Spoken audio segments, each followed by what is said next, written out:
Su Santidad León XIV, el pontífice que desde su elección ha intentado mantener una postura conciliadora entre las diversas corrientes litúrgicas dentro de la Iglesia, finalmente rompió el silencio sobre la misa tradicional en latín, aquella forma de celebración que, a pesar de las reformas del Concilio Vaticano II, ha continuado alimentando la fe de millones de fieles en todo el mundo. En una audiencia privada convertida de inmediato en noticia global, el Papa ha pronunciado palabras que ya están siendo descritas como históricas, divisivas y reveladoras, en una jornada que podría marcar un antes y un después en la relación entre Roma y los sectores tradicionalistas.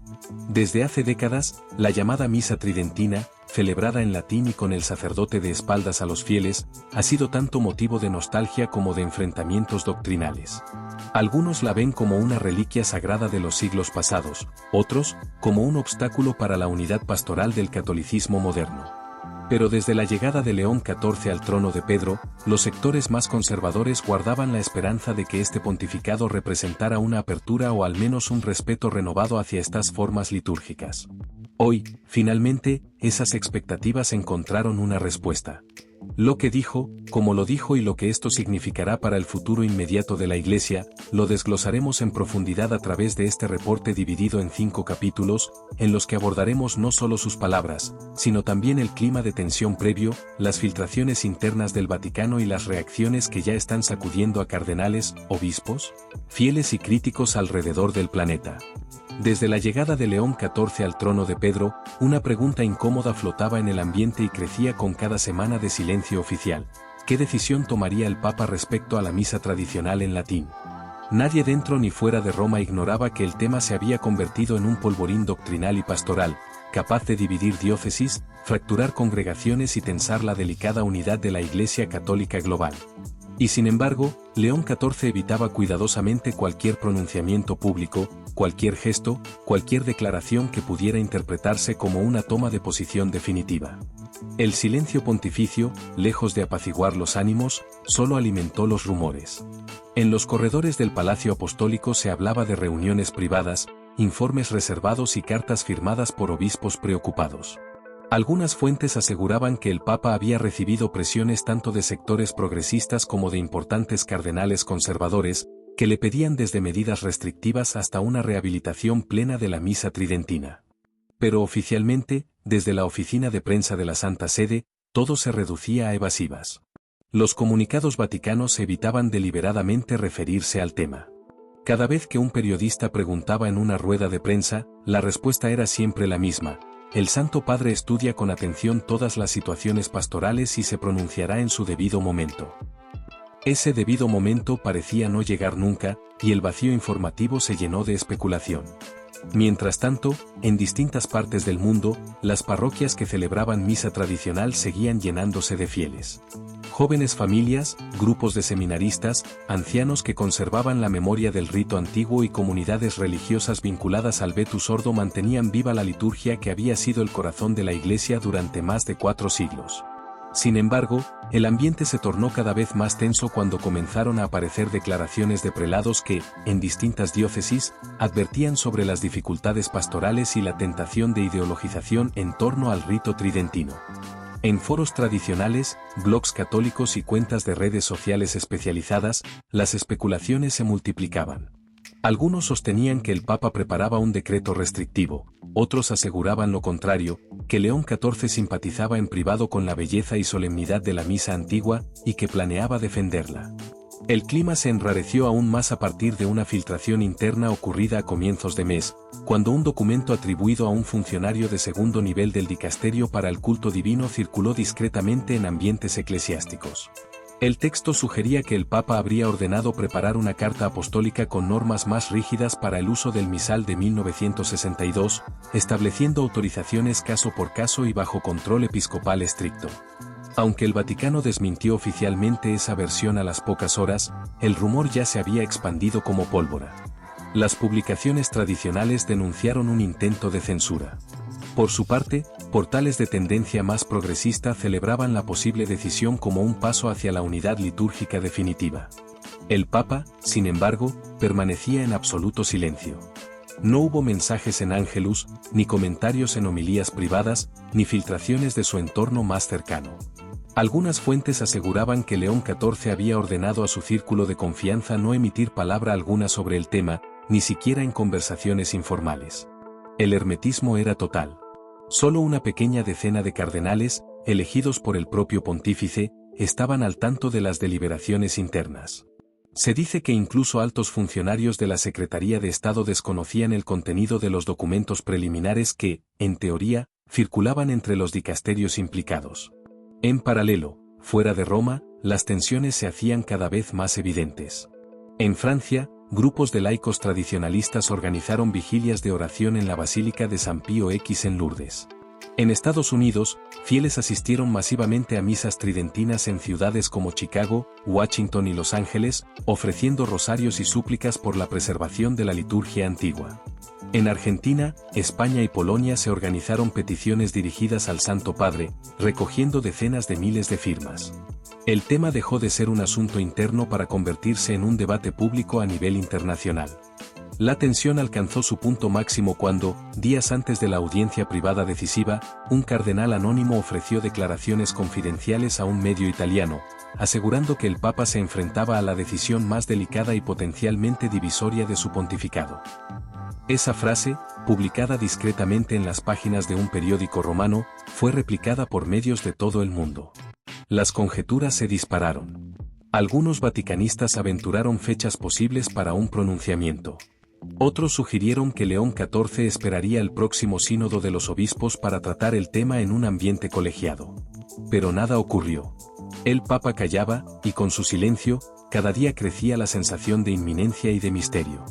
Cardenales, obispos, teólogos y fieles de a pie aguardaban, conscientes de que cualquier gesto, palabra o documento podía marcar un quiebre histórico. León XIV se convirtió, sin quererlo o tal vez deliberadamente, en el pontífice más hermético en torno a la liturgia tradicional desde las reformas posconciliares. Y todo parecía indicar que ese mutismo calculado no sería eterno. El Vaticano entero sabía que el momento de la verdad se acercaba. Si te está gustando el vídeo, suscríbete al canal. En la Ciudad del Vaticano, al menos en apariencia. El sonido de las campanas de San Pedro y la habitual presencia de peregrinos dispersos en la plaza daban la impresión de una jornada rutinaria, pero detrás de las murallas leoninas, se gestaba una de las decisiones más sensibles del pontificado de León XIV. A las 9:30 en punto, un pequeño grupo de cardenales, prefectos de dicasterios y consultores de confianza fueron convocados, sin previo aviso público, al Palacio Apostólico. El motivo oficial de la reunión era, según el comunicado interno, una reflexión pastoral sobre la unidad litúrgica de la Iglesia. Sin embargo, quienes recibieron esa citación sabían perfectamente de qué se trataría. El nerviosismo era evidente en los pasillos vaticanos. Algunos asistentes, según se ha filtrado después, se presentaron visiblemente tensos, conscientes de que cualquier decisión en torno a la misa tradicional tendría repercusiones mundiales. Desde hace meses se acumulaban presiones internas. Diversos informes habían llegado a la Secretaría de Estado y al Dicasterio para el Culto Divino advirtiendo sobre el crecimiento de comunidades que, amparadas en la misa tridentina, se alejaban progresivamente de la comunión eclesial con Roma. En algunas diócesis, obispos denunciaban que ciertos grupos tradicionalistas se resistían abiertamente a las enseñanzas del Concilio Vaticano II e incluso cuestionaban la legitimidad de los últimos pontífices. El Papa, que había guardado silencio hasta entonces, decidió que ese lunes sería el momento de enfrentar la cuestión. A las 10:15, en la Sala Clementina, el ambiente era tenso. Los rostros de los presentes mostraban una mezcla de respeto y preocupación. León XIV ingresó acompañado solo por su secretario personal, sin ceremonia protocolaria. Vestía sotana blanca sencilla, sin ornamentos. Se sentó frente a los cardenales, miró el rostro de cada uno, sin más preámbulos, tomó la palabra durante más de 40 minutos ininterrumpidos. Fuentes presentes en esa sala han relatado que el pontífice comenzó su intervención recordando su propia formación sacerdotal, en los años posteriores al Concilio Vaticano II. Habló de sus años como joven seminarista, cuando aún se respiraba en la Iglesia un aire de incertidumbre y cambio, y de cómo la liturgia antigua había convivido durante un tiempo con las nuevas formas. Reconoció públicamente su aprecio por la belleza espiritual de la misa tradicional, su riqueza teológica y la profundidad de su simbolismo. pero acto seguido, con un tono grave y sostenido, afirmó que una iglesia dividida en torno a sus formas litúrgicas es una iglesia herida en su unidad más esencial. El momento más tenso llegó cuando León XIV citó expresamente las comunidades que, bajo pretexto de preservar el rito antiguo, cuestionan la validez de las reformas litúrgicas y el magisterio posterior al Vaticano II. Denunció que algunos sectores han hecho del altar una trinchera ideológica y que esa actitud, lejos de preservar la fe, ha generado enfrentamientos, escándalos públicos y desobediencias abiertas. Dejó claro que su deber como pastor universal no era favorecer intereses particulares, sino preservar la unidad eclesial y garantizar que la liturgia no se convierta en una herramienta de confrontación interna. El silencio que siguió a sus palabras fue absoluto. Los cardenales, algunos de ellos reconocidos defensores de las formas tradicionales, escuchaban sin atreverse a interrumpir. León XIV continuó detallando las conclusiones de una serie de informes confidenciales que había ordenado meses antes a varias nunciaturas y diócesis del mundo. Dichos informes, según relató, mostraban una preocupante fractura en la percepción de autoridad magisterial entre quienes asistían regularmente a la misa tridentina y quienes participaban del rito ordinario. En algunos casos, se constataba la existencia de catequesis paralelas y publicaciones que abiertamente calificaban de herejía modernista los textos conciliares. Por eso, el Papa anunció ante los asistentes su decisión de emitir en las próximas horas un documento que redefiniría el marco normativo de la misa tradicional en toda la Iglesia. Aclaró que no se trataba de una prohibición absoluta, pero sí de una regulación más estricta y ordenada, en la que cada celebración de la misa tridentina requeriría autorización expresa del obispo diocesano, quien a su vez debería consultar previamente a la Santa Sede. Explicó que la liturgia debe ser lugar de unidad, no de ruptura, y que todo sacerdote debía celebrar con fidelidad lo que la Iglesia establece, sin erigirse en juez de su legitimidad. León XIV fue más lejos. En esa misma reunión anunció la creación de una comisión especial vaticana que supervisará en los próximos años el cumplimiento de esta normativa y evaluará posibles excepciones. También adelantó que en breve se aprobaría un plan de formación litúrgica renovada para todos los seminarios del mundo, donde se enseñará el valor histórico de la misa tridentina, pero se priorizará la formación en el rito ordinario como expresión plena de la lex orandi de la Iglesia actual. Al terminar su discurso, León XIV se levantó y, sin aceptar preguntas, abandonó la sala en silencio. Los cardenales quedaron en sus asientos durante algunos minutos más, sin pronunciar palabra, sabiendo que acababan de presenciar un momento bisagra en la historia litúrgica de la Iglesia contemporánea. De inmediato, el secretario personal del Papa se dirigió a la oficina de prensa para organizar la difusión controlada de la noticia. Los rumores se desataron. Algunos cardenales críticos salieron con rostro sombrío. Otros, más alineados con el pensamiento del pontífice, expresaron discretamente su satisfacción. A esa hora, nadie fuera de la Ciudad del Vaticano conocía aún el contenido exacto de lo decidido, pero en varias nunciaturas y sedes episcopales del mundo comenzaron a llegar llamados desde Roma anticipando que una declaración papal se haría pública en cuestión de horas. En menos de un día, esa audiencia privada ya se había convertido en uno de los episodios más comentados y decisivos del pontificado de León XIV. Y lo que vendría después solo confirmaría que la Iglesia Universal estaba a punto de entrar en una nueva etapa. Las campanas de la Basílica de San Pedro repicaron con una cadencia solemne y prolongada, algo que, para los más atentos observadores vaticanos, suele anunciar que un comunicado papal de relevancia mundial está por publicarse. Fue al filo del mediodía cuando, finalmente, la oficina de prensa de la Santa Sede envió una notificación urgente a todos los medios acreditados. En ella se convocaba a una conferencia extraordinaria, a celebrarse en la Sala Estampa a las 4 horas, para leer un mensaje del Santo Padre. La mención explícita a la unidad litúrgica de la Iglesia Universal en la invitación confirmaba, sin margen de duda, que el esperado pronunciamiento sobre la misa tradicional estaba a punto de hacerse público. Desde la publicación del motu proprio Custodire Unitatem Ecclesiae, cuando las primeras sacudidas reales comenzaron a sentirse en las diócesis y comunidades católicas de todo el mundo. Lo que en Roma se había leído como una decisión necesaria para preservar la unidad, en muchas partes del planeta fue percibido como un golpe súbito y doloroso a una de las formas más antiguas y veneradas de la liturgia católica. La reacción fue inmediata, diversa y en ocasiones incluso impredecible, dejando en evidencia el profundo alcance que la misa tradicional había conservado en distintas realidades eclesiales. En Francia, país con una de las comunidades tradicionalistas más numerosas y organizadas de Europa, las primeras vigilias de protesta se organizaron esa misma noche.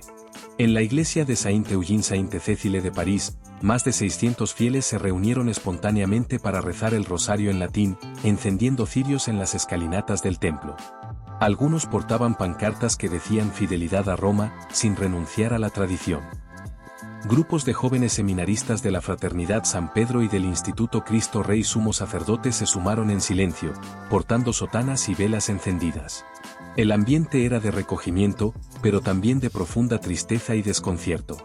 Similares manifestaciones se reprodujeron en Londres, Varsovia, Cracovia, Viena y Budapest. En Estados Unidos, las redes sociales se convirtieron en el epicentro de una movilización sin precedentes. Canales católicos independientes, influyentes bloggers religiosos y sacerdotes tradicionalistas comenzaron a transmitir mensajes de unidad, fidelidad al Papa pero también de firme defensa de la misa tridentina. En algunos casos, las declaraciones adquirieron un tono abiertamente crítico. Uno de los más conocidos sacerdotes tradicionalistas norteamericanos publicó un mensaje en vídeo que acumuló más de 2 millones de visualizaciones en menos de 24 horas, en el que, entre lágrimas, advertía que se ha herido el alma litúrgica de la Iglesia. En Latinoamérica, donde la misa tradicional se había ido expandiendo discretamente en las últimas décadas, la conmoción fue igualmente visible. En México, fieles de varias diócesis organizaron procesiones de desagravio. En Argentina, sacerdotes ligados a comunidades tridentinas suspendieron temporalmente las celebraciones mientras aguardaban instrucciones de sus respectivos obispos. En Chile, fieles realizaron una cadena mundial de rosarios transmitida vía redes sociales, bajo el lema por la paz litúrgica y la unidad verdadera. El clima era tenso, respetuoso hacia el Papa, pero cargado de una incomodidad pastoral sin precedentes. Al interior de la propia Curia Vaticana, las repercusiones tampoco se hicieron esperar. Algunos cardenales conservadores, aunque oficialmente prudentes, dejaron trascender su descontento en charlas privadas con periodistas y corresponsales religiosos. Uno de ellos, sin revelar su nombre, expresó a un conocido medio italiano: "Hemos retrocedido en la política de reconciliación iniciada por Benedicto XVI". Por su parte, los dicasterios más identificados con la línea progresista emitieron comunicados de respaldo absoluto al motu proprio, destacando su importancia para preservar la unidad doctrinal y pastoral.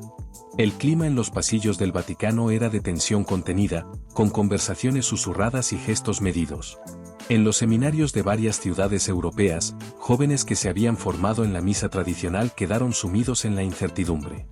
Algunos obispos, siguiendo las disposiciones del motu proprio, suspendieron de inmediato las celebraciones tridentinas en parroquias ordinarias y restringieron su uso a oratorios privados o casas religiosas. Otros prelados adoptaron una actitud más flexible, concediendo permisos provisionales mientras solicitaban orientación a Roma. La disparidad de criterios comenzó a generar una fragmentación pastoral que, paradójicamente, la nueva normativa pretendía evitar. En medio de este panorama, los medios de comunicación se volcaron con fuerza sobre el tema. Programas de debate, noticieros internacionales y columnas de opinión analizaron las implicancias de la decisión de León XIV.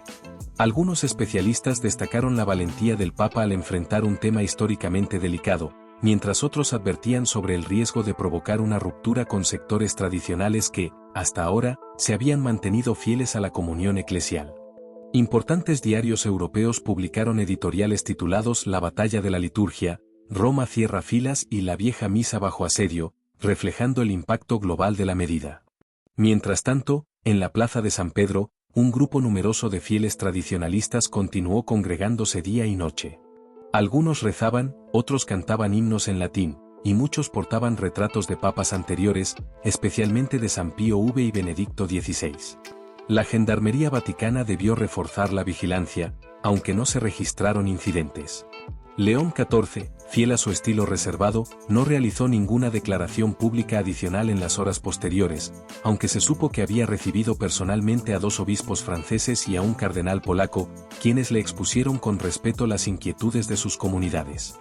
En paralelo, comenzaron a circular peticiones firmadas por intelectuales católicos, teólogos y músicos litúrgicos, solicitando al Santo Padre reconsiderar ciertos puntos del motu proprio, al menos, conceder moratorias pastorales en diócesis donde la misa tridentina había tenido un desarrollo pacífico y ejemplar.